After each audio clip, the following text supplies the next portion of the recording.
সাফ এটা রেকর্ড হচ্ছে, কালকে সারা দেশে যাবে। গত পরশুদিন এক শয়তান ধরা পড়েছে, মৌলভীবাজারে বাড়ি, উপাধ্যক্ষ আব্দুল শহীদ। ও কি পড়িয়েছে সারা জীবন ও জানে আর আল্লাহ জানে। যে লোকটা এত শিক্ষিত হতে পারে তার বিবেক মরে যায় কি করে।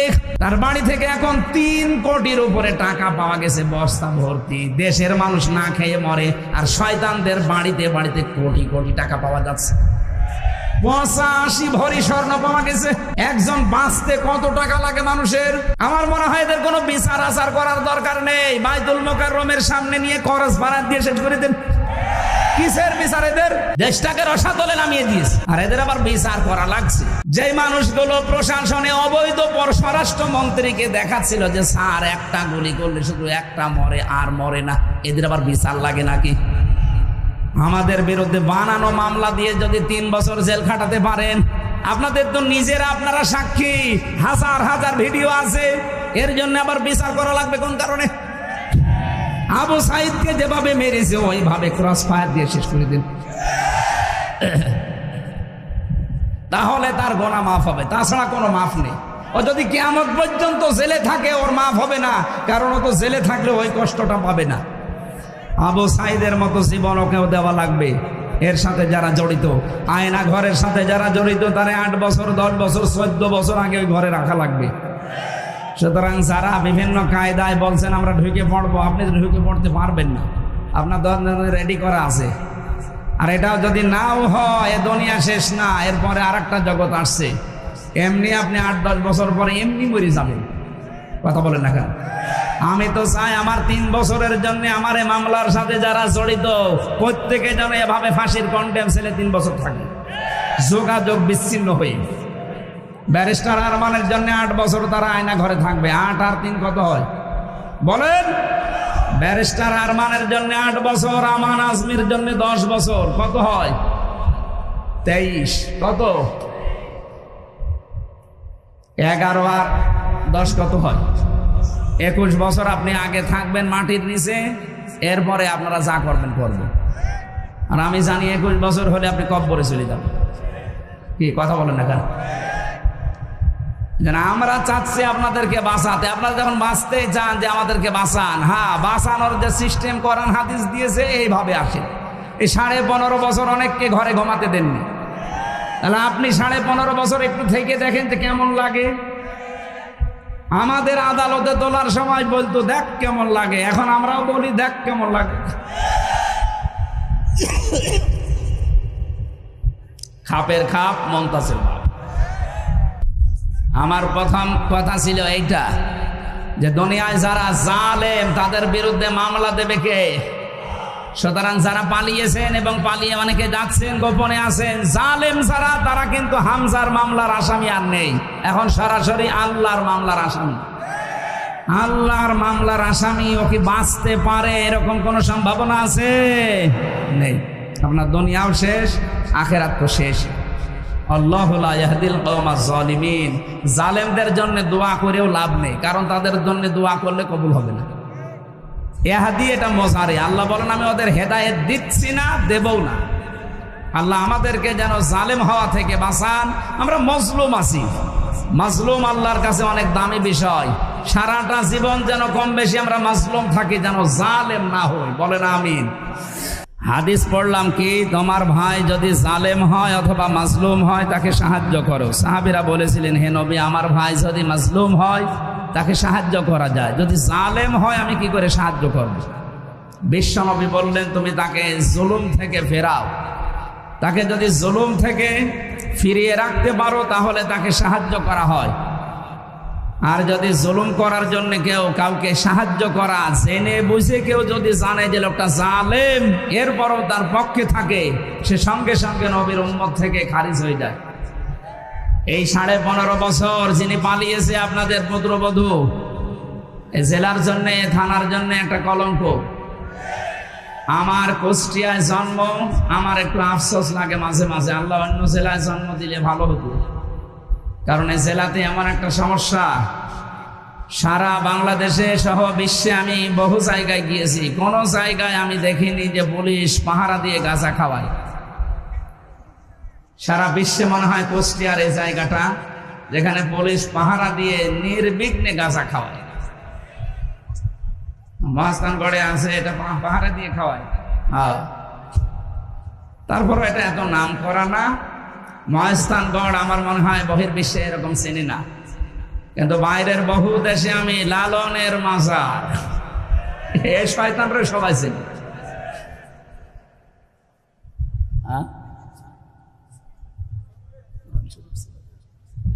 সব নিয়ে গেছে এখান থেকে। এখানে কেউ যেন আর আসবেন না ভাই, আমাকে ঘন্টাখানিক সময় দেন।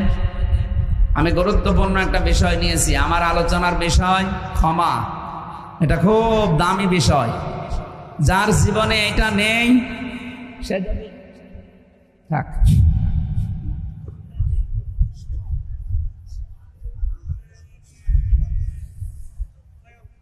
সারা পৃথিবীরও মালিক হয়ে যায়, ওই লোকটার জীবন ব্যর্থ।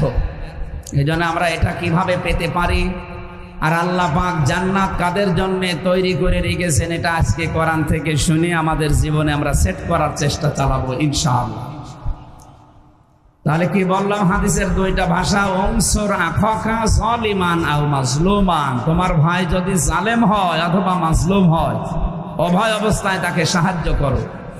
সাহাবী বললেন, হে নবী, আনসুরুহু মাজলুমান, আমার ভাইকে আমি সাহায্য করতে পারি যদি মাজলুম হয়। ফাকাইফা আনসুরুহু যালিমান, কি করে আমি সাহায্য করব যদি জালেম হয়? বিশ্বনবী জানালেন, ক্বালা তামনাউহু মিনাজ যুলমি ফাযালিকা নাসরুকা ইয়া, তাকে তার জুলুম থেকে যেভাবে পারো ফিরিয়ে রাখার চেষ্টা করো, এইটাই তার উপরে সাহায্য করা।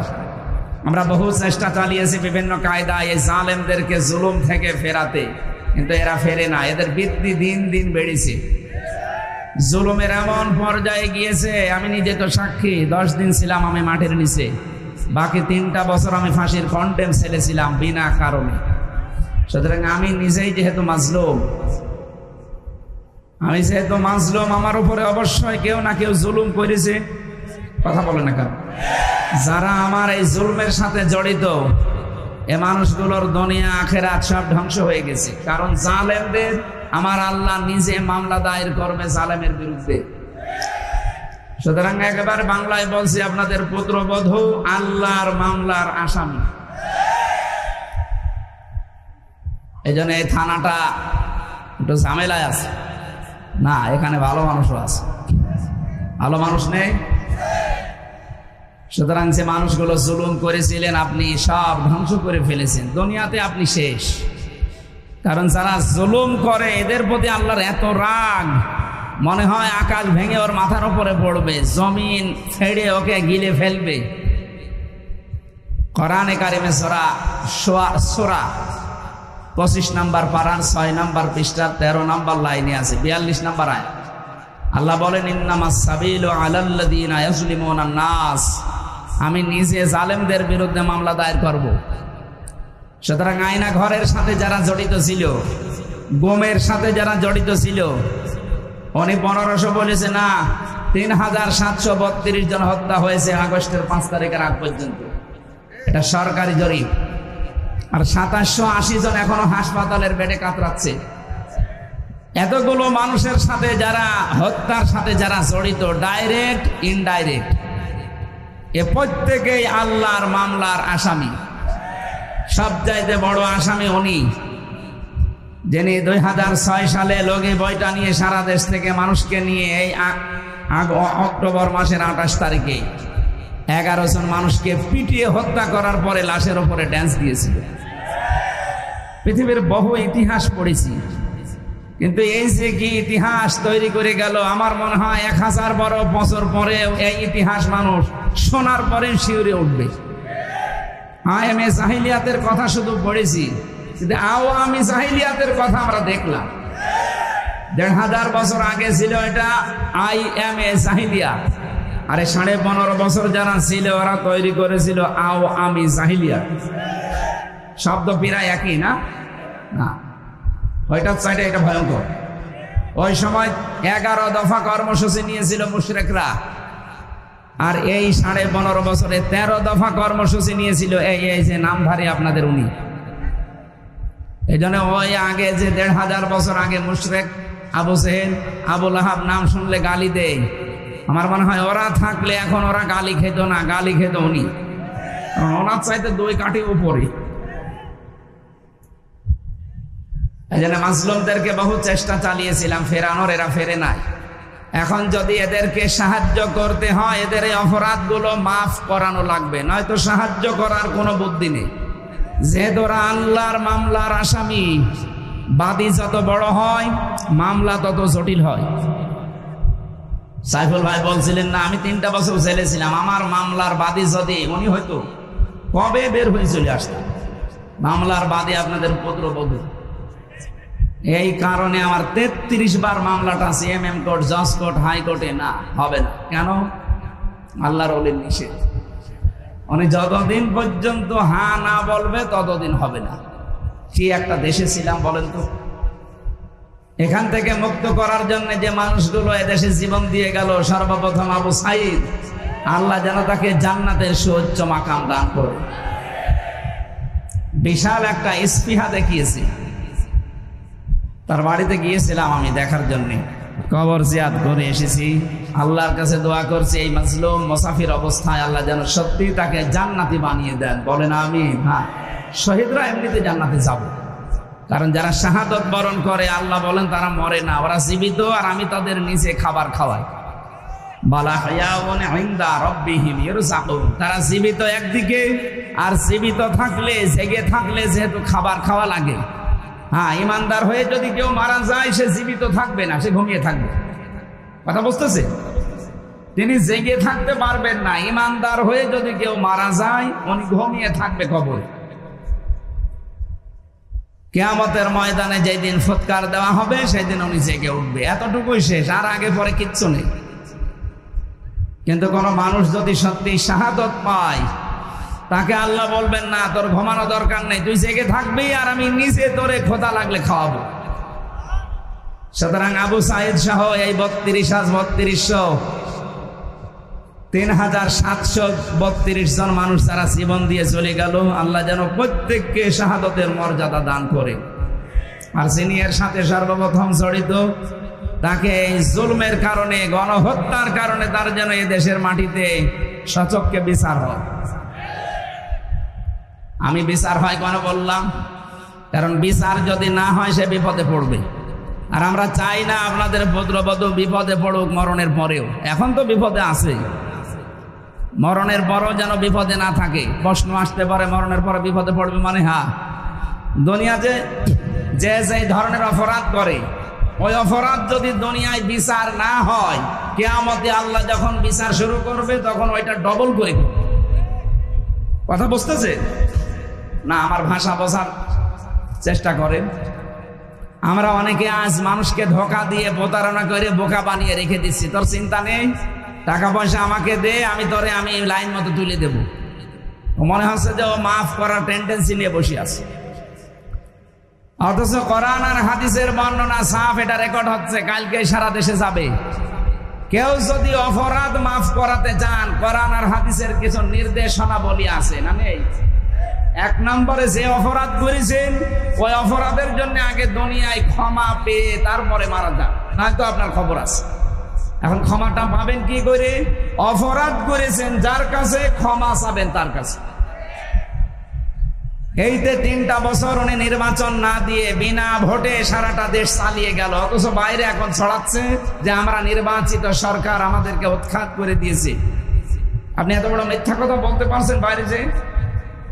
আপনি কি নির্বাচিত ছিলেন? শয়তানও বিশ্বাস করবে না। আপনি যে 154 জন ঘোষণা দিয়েছেন একটা নির্বাচনে, সেখানে নির্বাচন হলো কি করে? 151 জন হলে সরকার গঠন করা যায়, সেখানে 154 জন অলরেডি ঘোষণা দিয়ে দিয়েছে। এরপরে এই যে দিনের ভোট আপনি রাতে করে নিলেন, দিনের ভোট রাতে হয়েছে। আমার সাথে এক ওসি ছিল জেলখানায়, 8 বছর তার জেল। ওই সময় মনে হয় 2 বছর চলছিল। আমারে বলছে হুজুর আমি এই এসেছি, আসার পর আপনি যে তাওবার ব্যাখ্যা আমারে শোনালেন যে তাওবা হচ্ছে অপরাধ যার কাছে ক্ষমা চাওয়া লাগে তার কাছে, কিন্তু আমি তো এতদিন এগুলো বুঝতাম না, আমিও তাওবা করেছি। কিভাবে? বলছে আমি এই যে নির্বাচন গেল ওই সময় ফেনীতে দায়িত্বে ছিলাম, রাত 12টার পরে আমার দল বল নিয়ে আমি ভোট কাটা আরম্ভ করলাম আল্লাহর নাম নিয়ে। হ্যাঁ ঠিক এইভাবে বলিস, আমি আল্লাহর নামে ভোট কাটা আরম্ভ করেছি। একেবারে ফজরের আগ পর্যন্ত কাজ শেষ করলাম, পুরা বাক্স ভর্তি করে দিলাম, যতগুলো ছিল আমার আন্ডারে সবগুলো পাঠিয়ে দিলাম জায়গা মতো, দিয়ে আমি গোসল করলাম, ওযু করলাম, এবার নামাজ আদায় করলাম। নামাজ শেষ করে পড়লাম আস্তাগফিরুল্লাহ। আমার তাওবা কি হয়েছে? না তাওবা হয়নি, ভণ্ডামি হয়েছে। কিসের তাওবা আপনার? আপনার তাওবা তো হবে তখন অপরাধ করেছেন যার কাছে, স্বীকার করবেন তার কাছে। আপনি আস্তাগফিরুল্লাহ পড়ছেন আল্লাহর কাছে, আপনি কি আল্লাহর কাছে অপরাধ করেছেন? আপনি অপরাধ করলেন ওই আসনে যিনি এমপি দাঁড়াবে, 4 লাখ মানুষ তার আন্ডারে ছিল, তাদের ভোট আপনি কেটে কেটে বাদ দিয়ে দিলেন। সুতরাং আপনাকে মাপ চাওয়া লাগবে ওই 4 লাখ মানুষের কাছে। এই কথা বলেন না কেন? শুধু উনি একা করেছে না আরো কেউ করেছিল? সারা দেশে একই অবস্থা, মরা মানুষেরও ভোট হয়েছিল। চাচা গেছে ভোট দেওয়ার জন্য, যারা ছিল ওই দায়িত্বে, বলছে চাচা আপনি এখন আসলেন, চাচি তো সেই সকালে এসে চলে গেছে। আচ্ছা বাবাজি আপনি বলছেন কি? চাচি 3 বছর আগে মরে গেছে। কি একটা মানে পাগলামি আরম্ভ করেছিল বলেন তো। আর এইটা এখন উনি বাইরে বসে বসে বিদেশি মানুষদেরকে শোনাচ্ছে যে আমরা নির্বাচিত সরকার ছিলাম। এইরকম বেহায়া মানুষ দুনিয়ায় আছে আমার তো বিশ্বাস হয়, তো এখন আমার মনে হচ্ছে এখান থেকে একটা সূক্ষ্ম ষড়যন্ত্র বের হচ্ছে। আমি ওপেন ভাবে জানাচ্ছি, যারা বাইরে বসে বসে এই ষড়যন্ত্রগুলো করছেন, আমি কয়েকদিন আগে সিঙ্গাপুরে ছিলাম, ওখানে আরো বেশি হচ্ছে, কারণ এই শয়তানগুলো সব পালিয়েছে ওখানে। মানে 100 জনের আমার মনে হয় ওখানে 80 জন পালিয়ে আছে। যেই হোটেলে উঠে দেখি শয়তান একটা নামতেছে। কয়েকটার সাথে আমার সাক্ষাৎ হয়েছিল। আর মালয়েশিয়া কিছু আছে, আর এই যে দাদা বাবুদের দেশে তো একেবারে মন মতো পালিয়েছে। 350 এমপি পালিয়ে যায়, পৃথিবীর ইতিহাস পড়া তো দূরের কথা আমি শুনিও না। এমনকি জাতীয় মসজিদের ইমামও পালিয়েছে।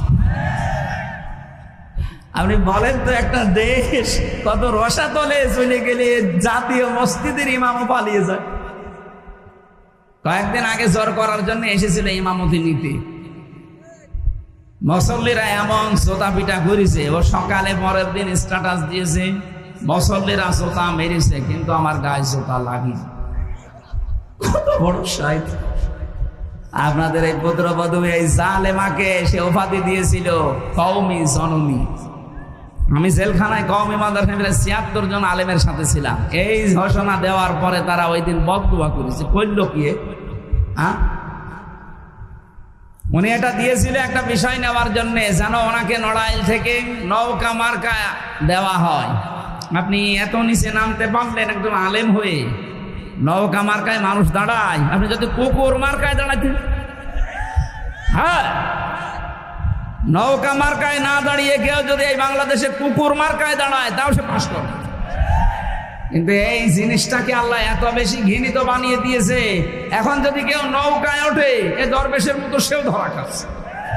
নৌকা ওঠার কায়দা আছে? এই কথাটা বন্ধ করেন বললাম। তাহলে আমরা এখন ওনাদের যেহেতু অনেকে বাঁচার জন্য মাঝে মাঝে ইঁদুরের গর্ত থেকে মুখ বের করার মতো চেষ্টা চালাচ্ছে, আমরা চাই আপনারা বেঁচে থাকেন, কিন্তু আপনাদের এই ধোঁকা দিয়ে আমরা বোকা বানাতে চাই না। আপনারা চান সঠিকভাবে কিয়ামতেও যেন ধরা না খান। তাহলে কি করা লাগবে? অপরাধ আপনি যার যে পরিমাণ, ওই পরিমাণের শাস্তি দুনিয়ায় আগে নিয়ে যান। এই কথা বললেন না, আমি বানিয়ে বলছি এটা হাদিস। নবীদের কাছে একজন যুবতী মহিলা এসেছে, ডাক দিয়ে বলে, হে রাসূল আমি জিনা করে ফেলেছি, এরপরে আমি গর্ভবতী হয়ে গেছি। নবীজি বললেন এই কথা কাউকে বলবা না, যাও চলে যাও। মেয়েটা বলে, হে রাসূল সত্যি আমি আমার যৌবনের তাড়নায় নফসের ধোঁকায় পড়ে শয়তানের জালে ফেরে আমি গুনাহ করে ফেলেছি, আমি গর্ভবতী হয়ে গেছি, দয়া করে আপনি এই গুনাহ থেকে আমারে মুক্ত করেন। আরে ভাই সারা দেশে যে হুজুর যাই বলুক, আমার কাছে কেউ যদি তাওবা পড়ার জন্য আসে, আমি শুধু আস্তাগফিরুল্লাহ পড়াবো না, নবীর হাদিস থেকে যে শিক্ষাটা পেয়েছি আমি এইটা কাজে লাগাবো।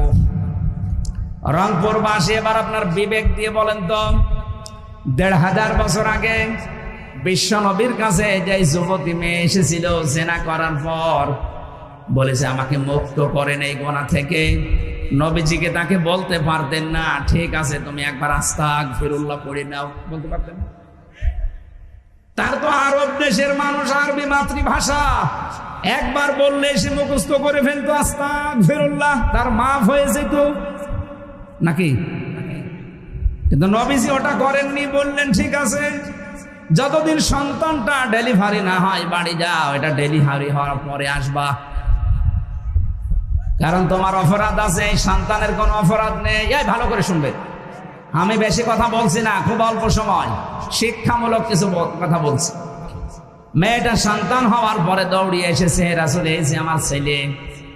নবীজি বললেন ঠিক আছে এক কাজ করো, ছেলেটা যতদিন দুধ না ছাড়ে 2 বছর পর্যন্ত বুকের দুধগুলো তাকে পান করাও, এরপরে আসো। শক্ত খাবার যখন খাওয়া শিখবে একা একা, ওই সময় জলদি আমার কাছে আসবা, তোমার আমি মুক্ত করে দেব। মেয়েটা এসেছে ছেলেটা নিয়ে, নবীজি ছেলেটাকে এক সাহাবীর হাতে বললেন নাও, এর লালন পালনের দায়িত্ব। সাহাবী মহিলাদেরকে বললেন একে মাটির ভেতরে বুক পর্যন্ত গেড়ে দাও, চারিদিক থেকে পাথর নিক্ষেপ করা আরম্ভ করো। সবাই যখন পাথর মারতেছে, হযরতে খালিদ ইবনে ওয়ালিদ বলেন আমি একটা জোরে মারলাম, একটু জোরে নিক্ষেপ করার কারণে পাথর তার নাকের উপরে লাগার পরে ফিনকি দিয়ে রক্ত আমার শরীরে লেগেছে। আমি ভৎসনা দিলাম, আমি তার মন খারাপ হয়ে গেল যে নাপাক মহিলার রক্ত আমার শরীরে লাগলো। নবীজির কানে কথা যাবার পরে বিশ্ব নবী বললেন থামো খালিদ, এ কথা বলবা না, কারণ আমি নবী তুমি নবী না, আমি যা দেখি তুমি দেখতে পাও না। এই মহিলার অনুশোচনা তাওবা, এই মহিলার যে অপরাধের শাস্তিটা হয়ে গেল দুনিয়ায়, আল্লাহ এত বেশি পছন্দ করেছে তার এই তাওবাটা। এদের পৃথিবীতে কোন জালেমও যদি এইভাবে তাওবা করে আমার আল্লাহ তাকেও মাফ করে দেবেন। কি বুঝলেন রংপুরবাসী? এ মহিলা যতটুকু অপরাধ করেছিল, অপরাধের শাস্তি যেটা সেটা পাওয়ার পর ওনার আস্তাগফিরুল্লাহ কবুল হয়েছে। কথা বলে না কেন? তাহলে এই 15.5 বছরে যারা অপরাধের সাথে জড়িত, বিশেষ করে যারা আয়না ঘরের সাথে জড়িত, এটা যে মানবতার বিরুদ্ধে কত বড় কঠিন কাজ আপনি না থাকলে বোঝানো যাবে না। আমি 10 দিনে অপারগ হয়ে গেছি, এই যে কঠিন কঠিন রোগ এখন আমার শরীরে, ওই কারণে যারা 10 বছর ছিল, যারা 8 বছর ছিল, কি অমানবিক নির্যাতন তাদের উপরে চলেছে। মাঝে মাঝে যখন বের করে আনতো আমারে, আমি আওয়াজ শুনতাম কান্নার। তাও তো আমার ডিবি অফিসের নিচে যে ঘর, ওখানে ছিলাম।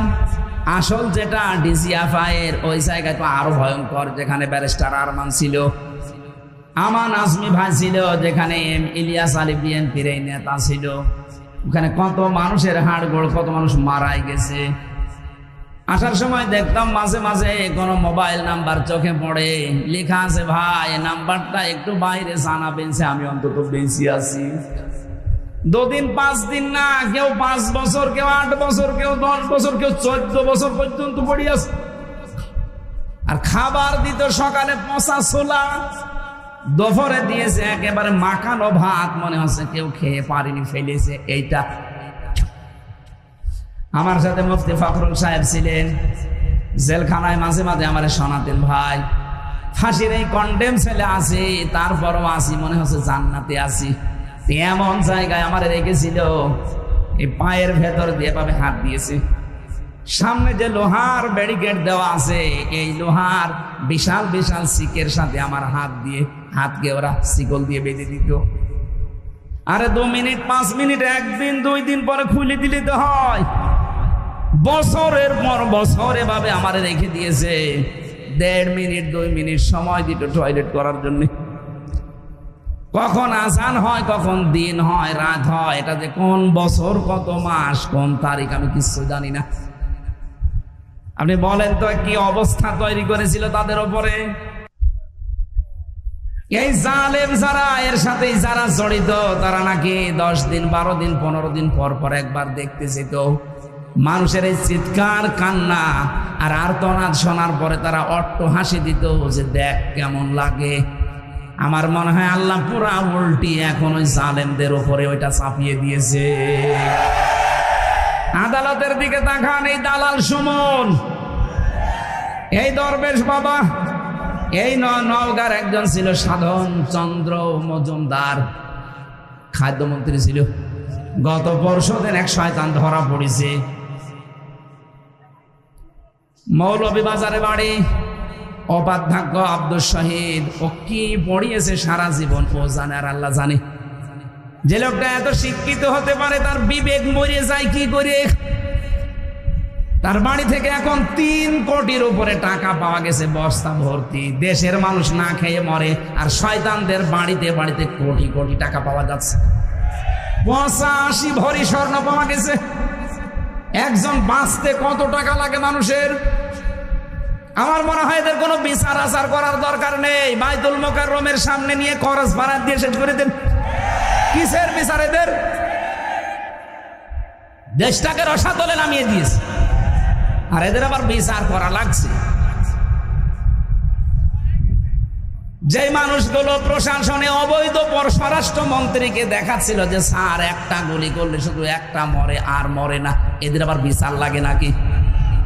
আমাদের বিরুদ্ধে বানানো মামলা দিয়ে যদি 3 বছর জেল খাটাতে পারেন, আপনাদের তো নিজেরা আপনারা সাক্ষী, হাজার হাজার ভিডিও আছে। এর জন্য আবার বিচার করা লাগবে কোন কারণে? আবু সাইদকে যেভাবে মেরেছে ওইভাবে ক্রস ফায়ার দিয়ে শেষ করে দিন, তাহলে তার গোনা মাফ হবে। তাছাড়া কোনো মাফ নেই। ও যদি কিয়ামত পর্যন্ত জেলে থাকে ওর মাফ হবে না, কারণ ও তো জেলে থাকলে ওই কষ্টটা পাবে না। আবু সাইদের মতো জীবন ওকেও দেওয়া লাগবে। এর সাথে যারা জড়িত, আয়না ঘরের সাথে যারা জড়িত, তারা 8 বছর 10 বছর 14 বছর আগে ওই ঘরে রাখা লাগবে। সুতরাং যারা বিভিন্ন কায়দায় বলছেন আমরা ঢুকে পড়বো, আপনি ঢুকে পড়তে পারবেন না। আপনার রেডি করা আছে। আর এটাও যদি নাও হয়, এ দুনিয়া শেষ না, এরপরে আরেকটা জগৎ আসছে। এমনি আপনি 8-10 বছর পরে এমনি মরে যাবেন। কথা বলেন না কেন? আমি তো চাই আমার 3 বছরের জন্য আমার এই মামলার সাথে যারা জড়িত প্রত্যেকে যেন এভাবে ফাঁসির কন্ডেম ছেলে 3 বছর থাকে, যোগাযোগ বিচ্ছিন্ন হয়ে। ব্যারিস্টার আরমানের জন্য 8 বছর তারা আয়না ঘরে থাকবে। 8 আর 3 কত হয় বলেন? ব্যারিস্টার আরমানের জন্য 8 বছর, আমান আজমির জন্য 10 বছর, কত হয়? 23। কত? 11 আর 10 কত হয়? 21 বছর আপনি আগে থাকবেন মাটির নিচে, এরপরে আপনারা যা করবেন করবেন। আর আমি জানি 21 বছর হলে আপনি কব্বরে চলে যাবেন। কি কথা বলেন না কেন? আমরা চাচ্ছি আপনাদেরকে বাঁচাতে। আপনারা যখন বাঁচতে চান যে আমাদেরকে বাঁচান, হ্যাঁ, বাঁচানোর যে সিস্টেম কোরআন হাদিস দিয়েছে এইভাবে আসে। এই 15.5 বছর অনেককে ঘরে ঘুমাতে দেননি, তাহলে আপনি 15.5 বছর একটু থেকে দেখেন তো কেমন লাগে। আমাদের আদালতে তোলার সময় বলতো দেখ কেমন লাগে, এখন আমরাও বলি দেখ কেমন লাগে। খাপের খাপ মমতাজের বাপ। এই কথা বলা যাবে না। আমার প্রথম কথা ছিল এইটা যে দুনিয়ায় যারা জালেম তাদের বিরুদ্ধে মামলা দেবে কে? সুতরাং যারা পালিয়েছেন এবং পালিয়ে অনেকে যাচ্ছেন, গোপনে আছেন, জালেম যারা, তারা কিন্তু হামজার মামলার আসামি আর নেই। এখন সরাসরি আল্লাহর মামলার আসামি। আল্লাহর মামলার আসামি ও কি বাঁচতে পারে এরকম কোন সম্ভাবনা আছে? নেই। আপনার দুনিয়াও শেষ, আখিরাত তো শেষ। আল্লাহু লা ইয়াহদিল কওমাজ জালিমিন। জালেমদের জন্য দোয়া করেও লাভ নেই, কারণ তাদের জন্য দোয়া করলে কবুল হবে না। ইহদি এটা মজারে, আল্লাহ বলেন আমি ওদের হেদায়েত দিচ্ছি না, দেবও না। আল্লাহ আমাদেরকে যেন জালেম হওয়া থেকে বাঁচান। আমরা মজলুম আছি, মাজলুম আল্লাহর কাছে অনেক দামি বিষয়। সারাটা জীবন যেন কম বেশি আমরা মাজলুম থাকি, যেন জালেম না হই। বলেন আমিন। দরুদ সালাম পাঠ করার মাধ্যমে আমাদের আজকের আলোচনার বিষয় যেহেতু ক্ষমা বলেছি, সূরা আলে ইমরানের 133 নম্বর আয়াত পড়েছি। তাফসীর মাহফিল লিখেছেন তাফসীর আকারে কথা বলার চেষ্টা চালাবো ইনশাআল্লাহ। যতটুকু পারেন জবান খুলে আয়াতটুকু পড়েন। আউযু বিল্লাহি মিনাশ শাইতানির রাজিম। বিসমিল্লাহির রহমানির রহিম। ওয়াসারিউ ইলা মাগফিরাতিম মির রাব্বিকুম ওয়া জান্নাতিন আরদুহাস সামাওয়াতু ওয়াল আরদু উইদ্দাত লিল মুত্তাকিন। আল্লাহ পাক বলেন, হে পৃথিবীর মানুষেরা, তোমরা সকলে মিলে দৌড়াও। ওয়াসারিউ বহু বচন, একজন দুইজন না, সবাই মিলে দৌড়ানো আরম্ভ করো। ইলা মাগফিরাতিম মির রাব্বিকুম, তোমাদের রবের ক্ষমার দিকে। কারণ ক্ষমা করার একচ্ছত্র মালিকানা যেটা আল্লাহর সাথে সম্পৃক্ত, ওইটা আল্লাহর। এখানে দুইটা বিষয় পাওয়া যাচ্ছে। এই এদিকে তাকা। কেউ যদি মাপ পেতে চায়, বিষয় দুইটা, একটা হক্কুল ইবাদ আর একটা হক্কুল্লাহ। আপনি আল্লাহর সাথে কোনো দোষ যদি করে থাকেন, তার কাছে মাপ চাবেন। নামাজ পড়েননি, রোজা রাখেননি, হজ করেননি, এই বিষয়গুলো আমার আল্লাহর সাথে সম্পর্কিত। যদি এগুলো কেউ দুনিয়ায় না করে থাকে, সে যেন অবশ্যই আল্লাহর কাছে ক্ষমা চায়। উনি ইচ্ছা করলে মাফ করবে, ইচ্ছা করলে শাস্তিও দিতে পারে। কিন্তু যে বিষয়টা বান্দার সাথে জড়িত, এটা আমার আল্লাহ মাফ করবেন না ওই বান্দা যতক্ষণ ক্ষমা না করেন। এই জন্য যারা মানুষের উপরে জুলুম করেছেন, তাদের অধিকার নষ্ট করেছেন, আগে তাদের কাছে যে স্বীকার করবেন, মাফ চাবেন, ক্ষমা চাবেন। আর আমার ভয় লাগে এই কারণে, 15.5 বছর যাদের উপর জুলুম অত্যাচার নির্যাতন করেছেন, তাদের অনেকেই কিন্তু 15.5 বছরে কবরে চলে গেছে। কথা বলেন না কেন? আপনি এখন তাদের কাছে মাফ চাবেন কি করে? এই জন্য আপনি জালেম, আপনার সব শেষ। দুনিয়া আখিরাত আপনি হারিয়ে ফেলেছেন। অন্তত এইরকম পর্যায়ে আমরা যারা নেই, তারা এখন মাফ চাওয়ার জন্য, ক্ষমা চাওয়ার জন্য আল্লাহর দিকে দৌড়াচ্ছি। কম বেশি যদি এরকম আমাদের জীবনে কিছু হয়েও থাকে, অন্তত যারা বেঁচে আছে, আপনি তাদের কাছে যে মাফ চেয়ে নেবেন।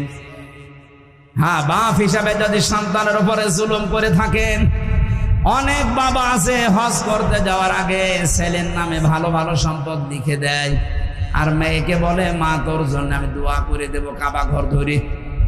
আপনার জীবনও হজ কবুল হবে না, কারণ আপনি এই মেয়েটার হক নষ্ট করে হজে যাচ্ছেন। আগে তার জমি ফেরত দেন, টাকা দিয়ে দেন, এরপরে দোয়া করেন। কথা বলেন না কেন? আমাকে ধরার পরে আমার বাবার কাছ থেকে বলেছিল 10 দিন রিমান্ড দিয়েছে আদালত। ছেলেকে যদি বাঁচাতে চান তাহলে 10 লাখ টাকা তাড়াতাড়ি নিয়ে আসেন। আমার বাবা গ্রাম্য মানুষ, তাড়াতাড়ি করে ভয়ের চোটে 8 লাখ সঙ্গে সঙ্গে যেভাবে হোক ধার কর্জ করে দিয়েছিল। বলেছিল টাকা যদি বাকিটা আর 2 দিনের ভেতরে না দেন, 50টা মামলা দেব। বাবা কথা ঠিক রেখেছিল বাকি টাকা দিয়ে, কিন্তু ওই শয়তানরা কথা ঠিক রাখে না, পরের দিন আবার মামলা দিয়েছে। আপনি এরকম জুলুম করতে পারলেন, অথচ নিজেই মাঝে মাঝে আমারে বলতো, হুজুর আপনাদের কোনো দোষ নেই, এটা আমরা জানি, আপনি যে কোনো কিছুর সাথে জড়িত না এই মামলার, তাও আমরা জানি। তাহলে আপনি এরকম করেন কেন?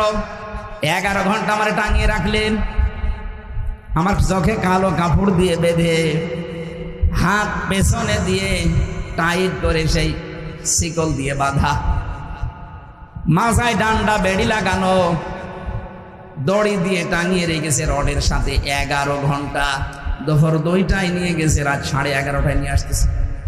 4 ওয়াক্ত নামাজ আমি এমনি আন্দাজে পড়েছি, আমি জানি না যে এখন দিন না রাত মাটির নিচে। আপনি এরকম করতে পারলেন, এখন যদি বলেন আস্তাগফিরুল্লাহ হুজুর মাফ করে দিন, আগে ওই টাকা ফেরত দিন। এরপরে 11 ঘন্টা আমি আপনাকে টাঙাবো, দেখেন কেমন লাগে, তারপরে আপনার মাফ হবে। এই জন্য বান্দার সাথে যে বিষয়গুলো সম্পৃক্ত, আল্লাহর কসম করে বলছে আপনার মাফ হবে না যতক্ষণ পর্যন্ত ওই বান্দা আপনাকে ক্ষমা না করবে। আমরা যারা এরকম অপরাধের সাথে জড়িত না, তাদেরকে আল্লাহ ডাক দিচ্ছেন, এই দৌড়া ইলা মাগফিরাতিম মির রাব্বিকুম, তোর রবের ক্ষমার দিকে দৌড়া। যেই মানুষটা আল্লাহর ক্ষমা পেয়ে জাহান্নাম থেকে বেঁচে জান্নাতি হয়ে গেল, এই মানুষটার জীবন আসল সফল। ফামান যুহজিহা আনিন নার ওয়া উদখিলাল জান্নাতা ফাকাদ ফাজ। আল্লাহ পাক বলেন, ওই লোকটার জীবন তো সফল যে লোকটা 41 সাল পর্যন্ত ক্ষমতায় আছে। হ্যাঁ, এত আস্তে বলেন কেন? যেই লোকটাকে আল্লাহ জাহান্নামের কাজগুলো আস্তে আস্তে ছেড়ে দেওয়ার তৌফিক দেয় আর জান্নাতের কাজের দিকে আস্তে আস্তে যাকে এগিয়ে দেয়, আল্লাহর দৃষ্টিতে তার জীবন সফল হওয়ার রাস্তায়। এখানে বহু মানুষ আছে আগে উল্টাপাল্টা সিনেমা দেখতেন, এখন আপনার মনের ভেতরে একটা পরিবর্তন আসতেছে যে না, এই চোখের হিসাব আল্লাহর সামনে দেওয়া লাগবে। এই মনে করে আপনি এই গুনার কাজটা আস্তে আস্তে ছেড়ে দিচ্ছেন। আগে পরকীয়া প্রেমে লিপ্ত ছিলেন, এখন আল্লাহর দিকে তাকিয়ে ওইটা আস্তে আস্তে বাদ দিয়ে দিচ্ছেন। যত অন্যায় কাজ আছে দুনিয়ায়, বিবেক বহির্ভূত কাজ আছে, শরীয়ত বিরোধী কাজ আছে, এগুলো যদি আল্লাহকে দিকে তাকিয়ে সাক্ষী রেখে একটা ছেড়ে দেন, আর জান্নাতে যাওয়ার যে কাজগুলো আছে, মানবতার সেবা, শরীয়তের বিধানগুলো পালন করা, এগুলো যদি আস্তে আস্তে কেউ এগিয়ে যেতে পারে, আল্লাহর কোরআন বলছে তার জীবন সফল হওয়ার রাস্তায়।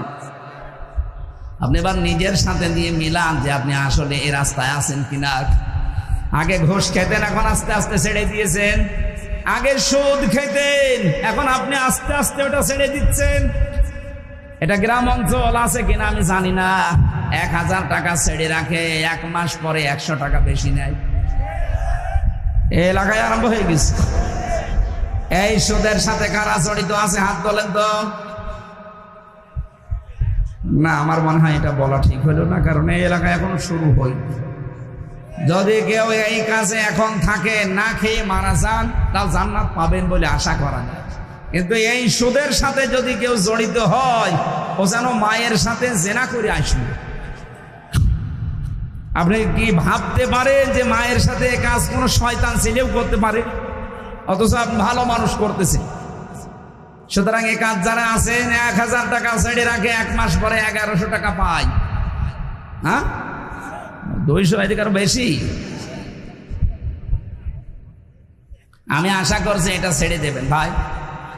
আর আপনি এই কাজগুলো আস্তে আস্তে ছেড়ে দেন। এই যে 1 বিঘা জমি দিয়ে রাখে, 1 বছর পরে মনে করেন 60,000 টাকা আমাকে দিল, 1 বিঘা জমি আমি আপনাকে দিয়ে দিলাম, আপনি চাষ করে খান। এটারে বাংলায় কি বলে লেখা? এই সিস্টেমে আছেন কারা চাষ করছেন হাত তোলেন তো। এই একজন। আপনি কি এটা বুঝে করেন না কি আন্দাজে করেন? এটা বোঝেন না যে এটা সুদ হয় না? আপনি তার মানে জানেন আপনার দাড়ি দিয়ে, টুপি দিয়ে, জব্বা দিয়ে, নামাজ দিয়ে হবে না। আপনার মায়ের সাথে জেনা করার গোনা আমল নামায় উঠছে। সুতরাং এই সিস্টেমে যারা আছেন, জমি জায়গায় বর্গা দেওয়া, বন্ধক দেওয়া, কর দেওয়া, এই সিস্টেম পাল্টানো লাগবে। ইসলামের একটা সিস্টেম আছে, ওইটা করতে গেলে অনেকে বলে শুধু লস হয়ে যায়।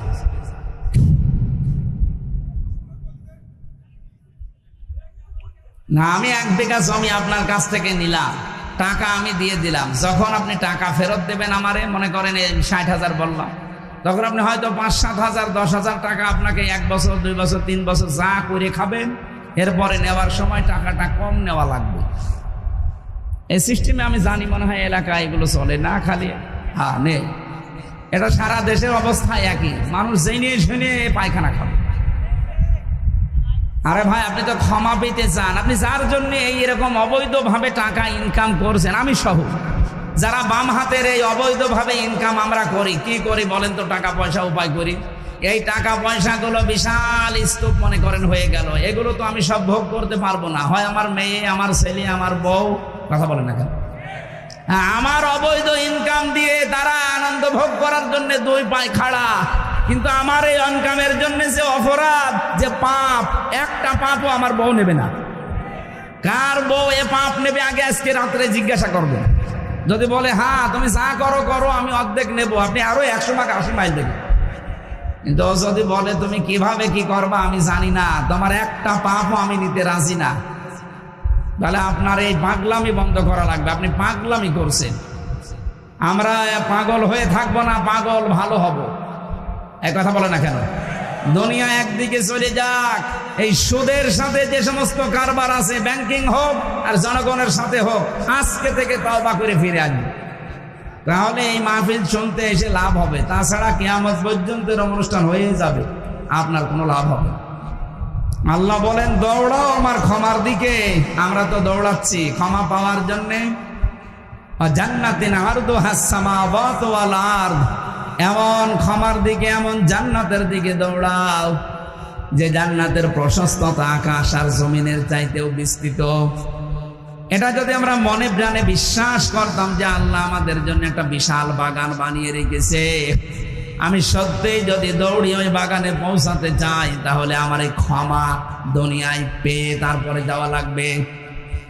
এজন্য আমাদের সব সময় টেনশন, চিন্তায় থাকা দরকার, আল্লাহ আমি মাপ পেয়েছি তো। যে মানুষগুলোর এই চিন্তা ছিল, এই মানুষগুলোর জীবনের দিকে একটু তাকান।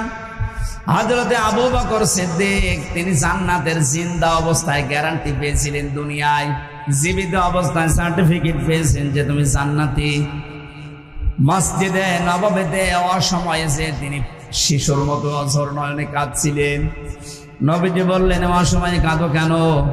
হযরতে আবু বকর বলেন, হে রাসূল, আল্লাহ আমাকে মাফ করেছে তো, আমি কি জান্নাত পাবো সত্যি? ওই সময় আল্লাহ সূরা রহমানের আয়াত নাজিল করে তাকে ডবল সান্ত্বনা দিয়েছেন।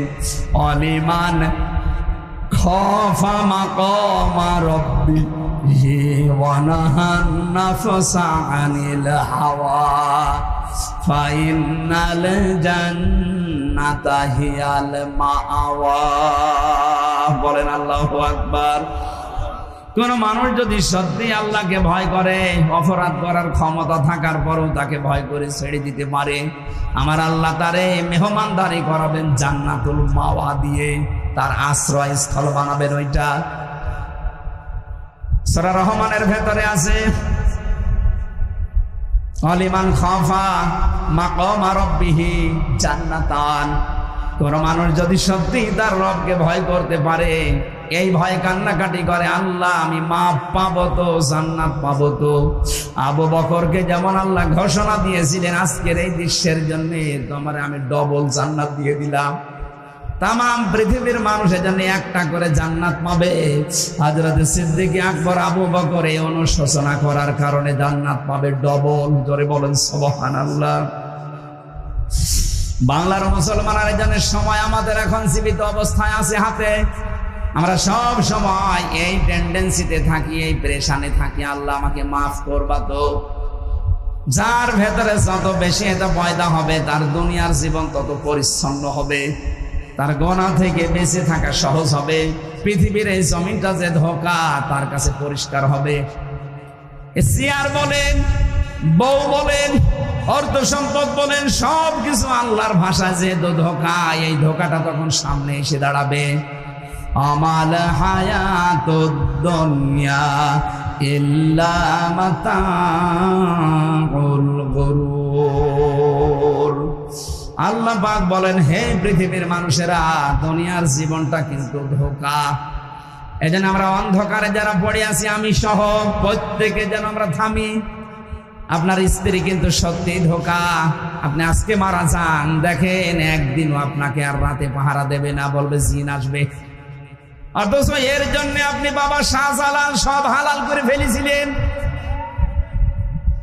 যেই সন্তানের সুখের জন্য তাকে একটা ভালো বাইক কিনে দেবেন, তাকে একটা মোটর যান কিনে দেবেন, এই জন্য আপনি বৈধ অবৈধ দেখেননি। বিভিন্ন প্রতিষ্ঠানে চাকরি করা অবস্থায় বাম হাতের ইনকাম করেছিলেন।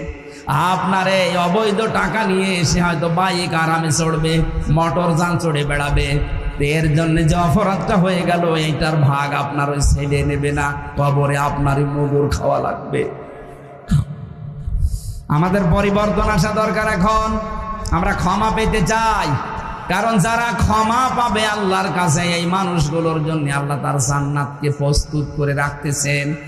উইদ্দাতিল মুত্তাকিন, আমি তো জান্নাত তাদের জন্য বানিয়ে রাখলাম যারা আমার ক্ষমা পেয়ে দুনিয়া থেকে আসবে।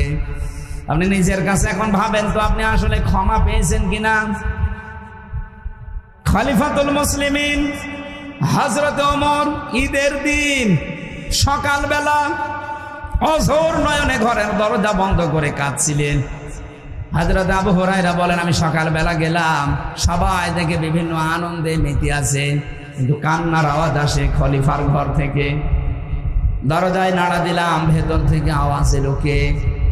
বাইরে থেকে বললাম, খলিফা আমি আবু হুরায়রা এসেছি। ঈদ মানে খুশি, ঈদ মানে আনন্দ, আজকে সবাই আনন্দে আছে, আপনি কাঁদেন কেন? হযরত ওমর দরজা খুলে দিলেন, দেখলাম দাড়ি বেয়ে বেয়ে পানি পড়ছে, সেজদায় পড়েছিল। আমারে বলছে, আবু হুরায়রা ঈদ মানে খুশি আনন্দ, তাদের জন্য যে মানুষগুলো 30টা রোজা কবুল হয়ে গেছে, যারা এই গ্যারান্টি পেয়েছে যে আল্লাহ তাকে মাফ করে দিয়েছে। আমি ওমর এখনো পর্যন্ত গ্যারান্টি পাইনি যে আল্লাহ আমাকে মাফ করেছে কিনা, তা আমি কি নিয়ে আজকে আনন্দ করব? রংপুরবাসী তারাও মানুষ ছিল, আমরাও মানুষ। তাদের টেন্ডেন্সি ছিল কি, তাদের চিন্তা ভাবনা ছিল কি, আর আমরা কোন লাইনে আছি? এটা শুধু আপনাকে বলছেন, আমার নিজের জন্যও বলছি। আমার নিজেরও পরিবর্তন হওয়া লাগবে এখন থেকে। কখন? এখন থেকে। তাদের জীবনটার দিকে তাকালে আমাদের জীবন পরিবর্তন হতে কিছু না কিছু বাধ্য। ছেলেটাকে তিনি মাদ্রাসায় দিলেন, এরকম মক্তব মাদ্রাসায়। হযরত আব্দুল্লাহ ওই সময় তিনি কিন্তু দেশের প্রেসিডেন্ট। জিয়াউর রহমানের জীবনী পড়েছিলাম আমি। ইন্তেকালের পর উনি যখন প্রেসিডেন্ট থাকা অবস্থায় তার সন্তান, ওই যে এখন যিনি আছে লন্ডনে, জনাব তারেক জিয়া, ছোটটা তো মারাই গেল, বেগম জিয়া, ওই সময় ছেলেটাকে নিয়ে গেছে ভর্তি করতে এক জায়গায় ঢাকাতে। এমন অবস্থায় পোশাক আশাক ভরা অবস্থায় গিয়েছে। ওখানকার দায়িত্বশীল জিজ্ঞাসা পর্যন্ত করেছে, কি আপনি এই অবস্থায় কারো চিনতে পারে নাই নাকি? প্রথমে ছেলেটার পরিচয় জিজ্ঞাসা করেছে, নাম কি? তারেক। বাবার নাম কি? জিয়াউর রহমান। কোন জিয়া? প্রেসিডেন্ট জিয়া। এই লোকটার নাম আজও পর্যন্ত মানুষ শুনলে দোয়া করে, এমনি না, সেটা জেনারেল শিক্ষিত মানুষ। তার জীবনে এমন এমন কিছু কাজ পাওয়া গেছে, আল্লাহ পাক মনে হয় এই জন্য তাকে মরণের পর চিরন্তন করে রেখেছে। এদেশে তো বহু মানুষ ছিল, তারা মারা গেলে মানুষ খালি বরদোয়া করে। জেলখানার ভেতরে আমি অপু ভাইয়ের সাথে ছিলাম, তারেক জিয়া সাহেবের পিএস, মানে মোনাজাতের ভেতরে জিয়াউর রহমানের জন্য দোয়া করতেন, রব্বুল আলামিন তুমি আমার লিডারের বাবাকে মাফ করে দিও। এমনিতে মজলুম তিনি, কারণ জেলে যারা যায় আমি দেখেছি অধিকাংশ মানুষকে ওরা মজলুম করে রাখে। আর নবীজি জানিয়েছিলেন মাজলুমের দোয়া সঙ্গে সঙ্গে আল্লাহ কবুল করে নেয়। যত মানুষ এই 15.5 বছরে ছিলাম, আমার মনে হয় 100 জনের 70 জন আমরা নিরপরাধ, কিচ্ছু জানি না মামলা সংক্রান্ত। আন্দাজে রাজনৈতিক প্রতিহিংসার কারণে জুলুম করে আমাদেরকে আটক করে রেখেছিল। আমি বলছি, যারা জুলুম করে তারা জালেম, যারা সহ্য করে তারা মাজলুম। এই জন্য ওখানে বহু মানুষ দেখতাম জমার দিন কয়েকজন এক জায়গায় দোয়া করতো, আল্লাহ যে মানুষগুলো দেশের জন্য এই কাজ করে দৃষ্টান্ত স্থাপন করেছে, তুমি তাদেরকে মাফ করে দিও। মাজলুমের দোয়া কবুল হয়, এই জন্য বলছি আল্লাহ জিয়াউর রহমানকে মনে হয় মাফ করে দেবেন। তার জীবনের ভালো কাজগুলো আল্লাহ কবুল করেন। অন্যায় যদি মানুষ হিসাবে কিছু করে থাকে, আল্লাহ যেন মাফ করে দেন। এই যে আল্লাহর উপরে অবিচল আস্থা এবং বিশ্বাস হবে রাষ্ট্রের সব কাজের মূল ভিত্তি, এই কথাটা উনি লিখেছিলেন। জীবনে তার কোনো কিছু কবুল হোক বা না হোক, এই কথাটা পড়লে একবার আল্লাহর কথা মনে হয়। কথা বলেন ঠিক কিনা? আল্লাহ এই লোকটাকে যদি মাফ করে দেয় আমাদের ক্ষতি হয়ে যাবে। আরো জোরে বলেন। আরো যারা দেশের জন্য কাজ করেছিলেন, আল্লাহ সবাইকে যেন মানবতার সেবার কারণে মাফ করে দেন। বিশেষ করে ইসলামের জন্য, মানবতার জন্য যাদের জীবনটা শেষ হয়ে গেল, যে মানুষগুলোর জীবনের আমল যেন আল্লাহ ব্যর্থ না করে, কবুল করে দৃষ্টান্তমূলক পুরস্কার দেন। বলেন আমিন। হযরত ওমরের সময় প্রেসিডেন্ট, ছেলেটাকে ভর্তি করার পরেই কয়েকদিন ক্লাস চলছে, হঠাৎ করে ওই দেশের প্রধান বিচারপতি হযরতে আলী তার ছেলে হোসাইনকেও দিলেন মাদ্রাসায়। এই টেবিলের ওপর থেকে বারবার কলম ফেলে দিচ্ছে, খেজুরের পাতার কলম, উপর দিয়ে কালি দিয়ে লেখা লাগে এই কলমে। আব্দুল্লাহকে বলছে তুলে দাও, একবার দুইবার